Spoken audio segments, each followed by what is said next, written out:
Hi అండి, అందరికీ Christmas శుభాకాంక్షలు. డిసెంబర్ నెల అనగానే క్రిస్టియన్స్కి ఇంకా కొంతమందికి గుర్తుకు వచ్చేది క్రిస్మస్ నెల. ఇక క్రిస్మస్ అంటే చాలా మందికి ఇష్టమైన పండుగ. క్రిస్మస్ రోజు రాత్రి అయితే ప్రపంచంలో ఉన్న ప్రతి చర్చ్ కూడా కళ్ళు చెదిరే రంగుల వెలుగుల కాంతితో అందంగా వెలిగిపోతుంది. మన దేశంలో సంవత్సరానికి ఎన్నో పండుగలు జరుపుకుంటాం, కానీ ఇతర ఫారిన్ దేశాల్లో బాగా జరుపుకునే ఒకే ఒక పండుగ క్రిస్మస్. ఇక్కడ దసరా, సంక్రాంతి, దివాళీ ఇలా ఇంకొన్ని పండుగలకు సెలవులు ఇస్తారు. ఇతర దేశాల్లో క్రిస్మస్కు మాత్రమే ఎక్కువ సెలవులు ఇస్తారు. అందుకే మన ఇండియన్స్ ఇతర దేశాల్లో ఉన్నవారు తమ ఇళ్లకు క్రిస్మస్ నెలలోనే ఎక్కువగా వస్తారని మీకు తెలుసా? మరి ఇలాంటి క్రిస్మస్ గురించి మీకు తెలియని నేను తెలుసుకున్న కొన్ని విషయాలను మీతో పంచుకోవడానికి నేను సిద్ధంగా ఉన్నాను. ఇక ఆలస్యం చేయకుండా మొదలు పెడదామా? మీకు తెలుసు, క్రిస్మస్లో ముఖ్యంగా క్రిస్మస్ ట్రీ కూడా ఉంటుందని. సిటీలో అయితే ఈ డిసెంబర్లోని మీరు ఏ మాల్కి వెళ్ళినా మ్యాక్సిమం మీకు ఆ మాల్లో క్రిస్మస్ ట్రీ కనిపిస్తుంది. అసలు ఈ క్రిస్మస్ ట్రీ క్రిస్మస్లోకి ఎలా వచ్చిందో తెలుసుకుందామా?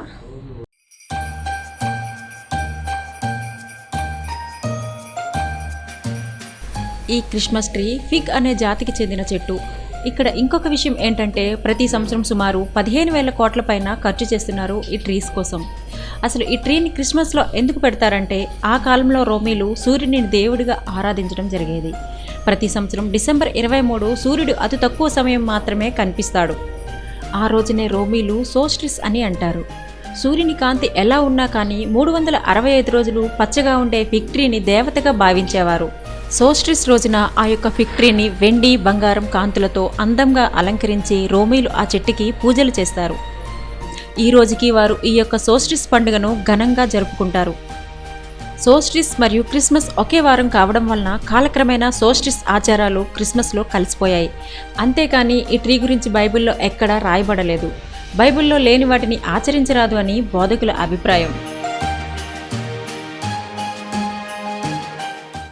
ఇక చిన్నపిల్లలంటే తనకి ప్రాణం. చిన్నపిల్లలకు తనంటే బాగా ఇష్టం.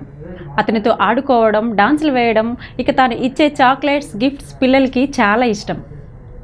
నేను ఎవరి గురించి చెప్తున్నానో మీకు బాగా అర్థమై ఉంటుంది కదా. అతనే మన క్రిస్మస్ తాత, శాంతా క్లాస్. ఇతనికి సేవలు చేయడం అంటే చాలా ఇష్టం. అతని అసలు పేరు సెయింట్ నికోలస్. ఇది కాస్త సింటల్ క్లాస్గా మారి శాంతా క్లాస్గా ఇప్పుడు మనం పిలుస్తున్నాము.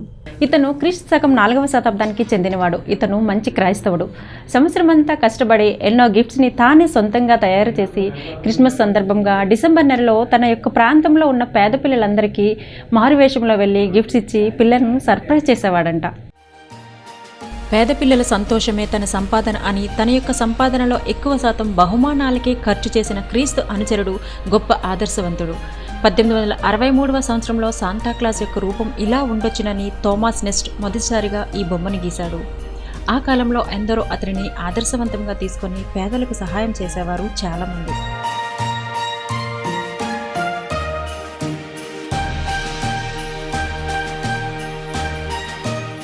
ఇక డిసెంబర్లో మీరు రాత్రి సమయంలో ఎటు వెళ్ళినా క్రిస్టియన్స్ ఇల్లులు స్టార్స్తో అందంగా మెరిసిపోతూ ఉంటాయి. మరి ఆ స్టార్స్ క్రిస్మస్లోకి ఎలా వచ్చిందో తెలుసుకుందామా?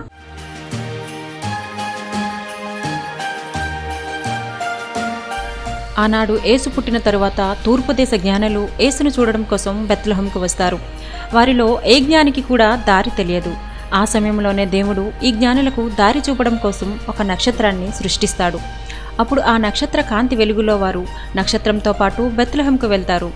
అలా బెత్లెహేముకు పశువుల పాక బాల యేసు దగ్గరికి వచ్చి ఆ నక్షత్రం ఆగిపోతుంది. ఆ తరువాత యేసు సృష్టించిన ఆ నక్షత్రం అంతరించిపోతుంది. చాలామంది అనుకుంటారు ఈ ప్రపంచంలో మొదటి నక్షత్రం అదే అని, కానీ కాదు. ఆ నక్షత్రం వేరు, దేవుడు పంపించిన ఈ నక్షత్రం వేరు.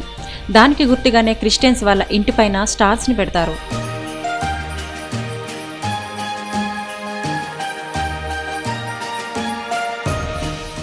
చివరిగా పశువుల పాక. యేసు జననం అండి. ఆ కాలంలో తన యొక్క సామ్రాజ్యంలో మొదటిసారిగా జనాభా లెక్కలు స్వీకరించవాలని ఆనాటి బెత్లెహేం రాజు కైసర్ ఐగుప్తు తన అధికారులకు ఆజ్ఞ ఇచ్చాడు. అందులో పేర్లు రాయించడం కోసం ప్రజలందరూ తమ తమ ఊర్లకు వెళ్లారు. ఏసేబు, ఇతను మరియమ్మ గారి భర్త. ఇతను దావీదు వంశస్థుడైన గలీలీ సీమలోని నజరీయుడు నుండి యూదియా సీమలో ఉన్న దావీదు పట్టణంలో ఉన్న బెత్లెహేంకు ఆ జనాభా లెక్కలలో తమ యొక్క పేర్లను చేర్పించడం కోసము తనతో పాటు తన నిండు గర్భిణి అయిన మరియమ్మను కూడా తీసుకుని వెళ్తాడు. కానీ వాళ్ళు వెళ్ళేసరికి బెత్లెహేం అంతా అప్పటికే జనంతో కిక్కిరిసిపోతుంది. అక్కడ వీరికి చోటు దొరకదు. చివరికి సత్రాలు అంటే ఇప్పుడు మనం పిలువబడే లాడ్జీలు కూడా నిండిపోతాయి. అదే సమయంలో నెలలు పూర్తిగా నిండడం వల్ల గర్భవతి అయిన మరియమ్మ గారికి నొప్పులు మొదలవుతాయి. మరియమ్మ గారు తన తొలిచూలి కుమారునికి జన్మనిస్తుంది. అతనే లోకరక్షకుడైన యేసు.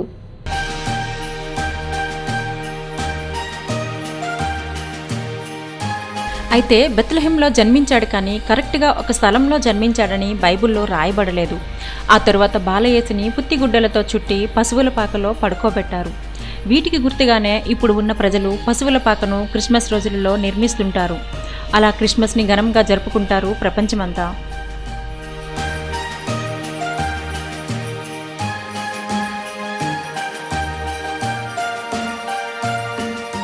సో ఇదండి నేను మీకు చెప్పాలి అనుకునే క్రిస్మస్ గురించి నాకు తెలిసిన విషయాలు. చివరిగా మా తెలంగాణ ప్రేక్షకులందరికీ క్రిస్మస్ శుభాకాంక్షలు.